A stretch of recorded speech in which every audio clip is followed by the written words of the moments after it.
ইতোমধ্যে শুরু হয়েছে রোজার কেনাকাটা, বিশেষ করে ছোলা, মুড়ি, চিড়া, খেজুর সহ রমজানের যে সমস্ত পণ্যগুলো আছে সেগুলো কিন্তু দিয়ে দোকান সাজিয়ে ফেলেছেন বিক্রেতারা। তো এই বিষয়ে আরও বিস্তারিত জানতে চট্টগ্রাম বাজারের পণ্যের আমদানি ও দরদাম সরবরাহের খোঁজ খবর রাখছেন সহকর্মী হোসাইন জিয়াদ। চলাচল সরাসরি চলে যাচ্ছি তার কাছে। জিয়াদ, আপনার কাছে জানতে চাই যে সামনেই তো রমজান চলে আসছে, আর মাত্র 9 দিন বাকি। তো বাজারে এই সমস্ত নিত্যপণ্যের দরদামের সবশেষ খোঁজ খবর কি আছে আপনার কাছে? পাশাপাশি কোনো ধরনের কোনো এখন পর্যন্ত কমপ্লেন আপনি পেয়েছেন কিনা, কি তথ্য আছে? অনেক এবার মূলত যেটি স্বস্তির খবর, আমরা প্রতি বছর যেটি দেখি যে রমজান আসার সপ্তাহখানেক বা 15-20 দিন আগ থেকেই পণ্যের দাম বাড়া শুরু হয়, সেটি কিন্তু এবার হয়নি। বরঞ্চ কোনো কোনো ক্ষেত্রে পণ্যের দাম গেল বছরের তুলনায় কিছুটা কমেছে। তবে একটি বিষয় এখনো পর্যন্ত সংকটের কথা বলা হচ্ছে, সেটি হচ্ছে ভোজ্য তেল। অর্থাৎ যে যে পরিমাণ ভোজ্য তেল আসলে এখানে দোকানগুলোতে থাকার কথা কিংবা দোকানগুলো পাওয়ার কথা, সে পরিমাণ ভোজ্য তেল মালিক পক্ষ কিংবা ডিলারের কাছ থেকে আসলে দোকানে পৌঁছাচ্ছে না, এবং ভোজ্য তেলের সাথে অন্যান্য যেই পণ্য রয়েছে, বিশেষ করে সুগন্ধি চাল কিংবা সরিষার তেল, বিভিন্ন ডিলাররা সেই পণ্যগুলো আসলে ভোজ্য তেলের সাথে দোকানদারকে ধরিয়ে দেওয়ার একটা চেষ্টা তারা করছেন। এই বিষয়টি একটি অভিযোগ রয়েছে।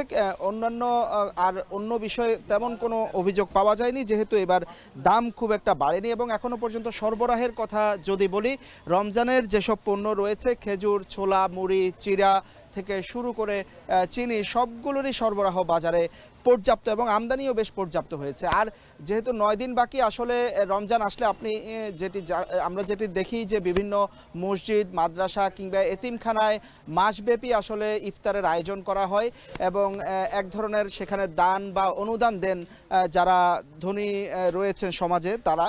এবং চট্টগ্রামে আরেকটি বিষয় আছে যে বিভিন্ন যারা নতুন করে আত্মীয়তা করেন কিংবা আত্মীয়ের মধ্যে যারা কিছুটা আর্থিকভাবে দুর্বল অবস্থায় আছে, সেসব জায়গায় আসলে উপহার পৌঁছানোর চেষ্টা থাকে রমজানের আগে।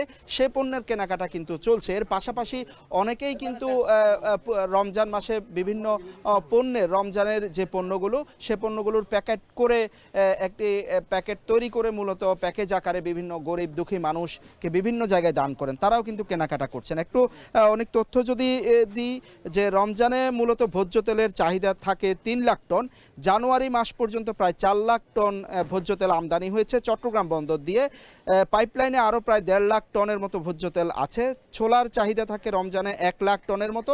জানুয়ারি পর্যন্ত 93,000 টন ছোলা আমদানি হয়েছে, এবং বাজারে 100 থেকে 120 টাকায় এবছর ছোলা পাওয়া যাচ্ছে, যেটি গেল বছর আরও 10 থেকে 15 টাকা বাড়তি দাম ছিল।